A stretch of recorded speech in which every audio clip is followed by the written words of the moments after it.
The word hepatitis comes from two Greek words, hepar, meaning liver, and itis, meaning inflammation. Together, they describe a condition in which the liver becomes inflamed, stressed, or damaged.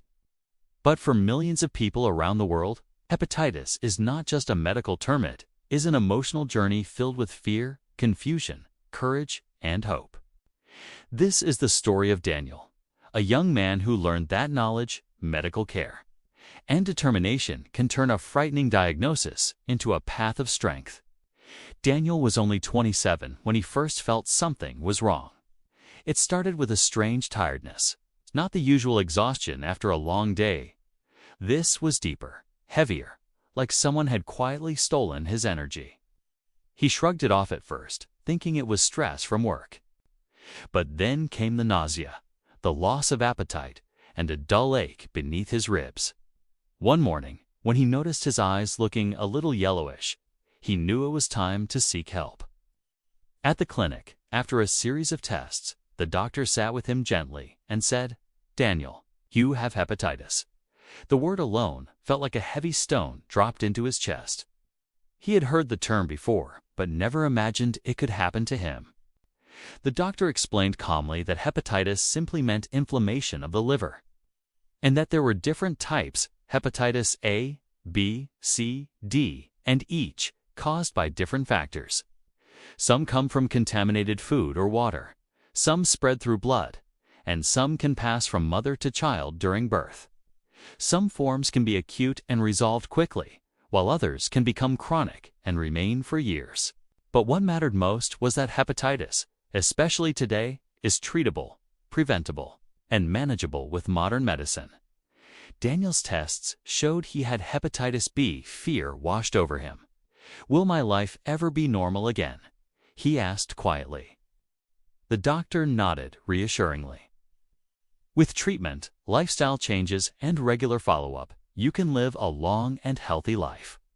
Over the next few weeks, Daniel learned more about hepatitis than he had ever known. He discovered that symptoms vary widely: fever, fatigue, nausea, vomiting, dark urine, pale stools, joint pain, and in some cases, jaundice. But he also learned something far more powerful.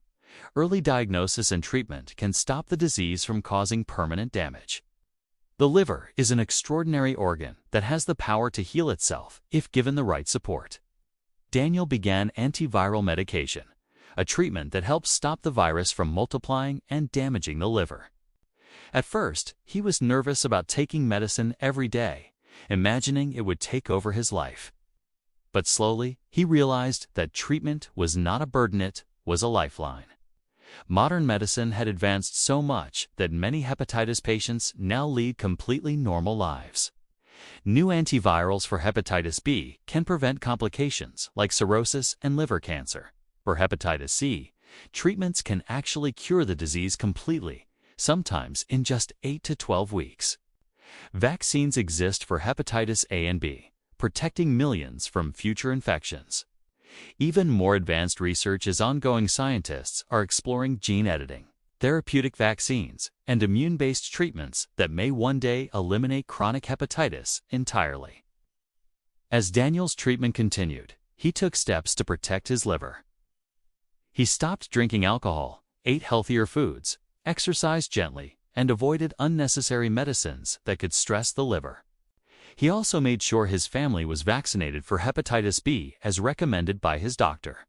He learned how simple habits: washing hands, avoiding contaminated food, practicing safe injections, and ensuring medical equipment is sterile can prevent many types of hepatitis. Especially A and E, he realized that prevention was not only easier than treatment, it was life-saving. But Daniel's journey wasn't just physical. It was emotional. He struggled with anxiety at first, worrying about the future.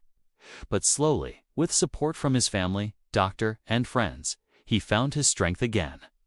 His mother, who had first cried on hearing the diagnosis, became his biggest supporter. She cooked meals rich in vegetables and lean proteins, kept reminding him to rest, and told him every day, "This is just another phase. You will come out stronger." One of his closest friends, Michael, would accompany him to the clinic, making jokes along the way to lighten the mood. You know, Michael once said, hepatitis picked the wrong man. You're going to beat it so badly, it will apologize. Daniel laughed for the first time in weeks. Months passed, and Daniel's liver tests improved steadily. The fatigue lessened.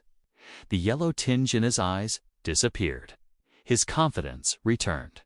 He felt grateful not only for the treatment, but for the people around him who kept his hope alive. With every follow-up visit, the doctor smiled and said, "You're doing great. Keep going." One day, Daniel decided he wanted to help others facing the same fear he once felt. He recorded a simple video on his phone, sharing his story. He spoke honestly about his initial fear, the confusion, the long nights when he felt uncertain, and the days when hope finally returned. He explained what hepatitis was, described its causes and symptoms, talked about prevention, and emphasized the importance of early testing and treatment. "Hepatitis is not the end," he said softly. "It is the beginning of a journey toward awareness, strength, and better health." The video unexpectedly spread online. People began messaging him, some asking questions, some sharing their own battles, and others simply thanking him for giving them courage. Daniel realized that knowledge was more powerful than fear. The more people understood hepatitis, the meaning, the causes, the symptoms, the treatments, the more lives could be saved. A year after his diagnosis, Daniel stood on a small stage at a community health event. He looked at the audience, students, parents, workers. Elder Zahn felt a swell of emotion. "If there's one thing I've learned," he said, "it is that hepatitis is a medical condition, not a life sentence." Today, we have vaccines, medicines, and modern treatments that our grandparents could only dream of. What we need is awareness, early testing, and the courage to take that first step toward healing. The audience applauded, but Daniel wasn't finished. He smiled brightly and added, "The liver may get inflamed, but our hope should never burn out. Because hope, combined with treatment, can heal more than any disease can harm." His words touched hearts. People walked away with renewed determination, knowing that hepatitis, though serious, is a challenge humanity is learning to beat, one patient and one breakthrough at a time. Daniel stepped off the stage and breathed deeply, the cool evening air filling his lungs. He remembered the scared young man he once was and felt grateful for how far he had come. The sun was setting behind him, painting the sky gold, a symbol, he felt, of new beginnings. As he walked home, he whispered to himself, "I didn't just survive hepatitis, I've transformed because of it." And with every step forward, carried a message that would inspire countless others, no matter how dark the diagnosis. The ending can still be bright. You choose hope, seek help, and keep moving toward the light.